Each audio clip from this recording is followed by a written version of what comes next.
दारात तुळस का लावावी? तर पद्मपुराणात उत्तरखंडात तुळशीचे महात्म्य भगवान शंकरांनी स्वतःच्या मुखाने नारदांना सांगितले.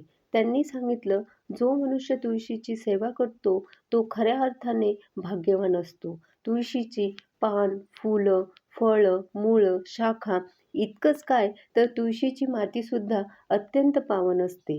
ज्याच्या गळ्यात तुळशीची माळ आहे त्याची पापप्रवृत्ती हळूहळू कमी होते. भगवंताच्या अन्नामध्ये तुळस कोणत्याही प्रकारे ठेवून नंतर नैवेद्य दाखवतात. नंतर भगवंत तो स्वीकारतात. त्यासाठी आपल्याकडे पद्धत आहे, नैवेद्य दाखविताना नैवेद्यावर तुळशीपत्र ठेवावे. तसेच तुळशीपत्र हातात घेऊन मग पाणी फिरून मग ते तुळशीपत्र परमेश्वराला अर्पण करावे.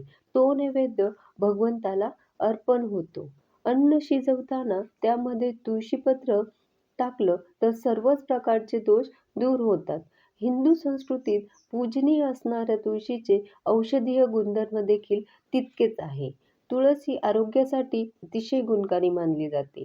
तुळशीच्या पानांमध्ये अँटीबॅक्टेरियल, अँटीव्हायरल गुण असतात. अनेक रोग बरे करण्यास आणि शरीराची प्रतिकारशक्ती वाढवण्यासाठी तुळस खूप प्रभावी आहे. ही वनस्पती शरीराची प्रतिकारशक्ती वाढवते, तसेच जीवाणू आणि विषाणूजन्य संक्रमणाशी लढा देते. धन्यवाद.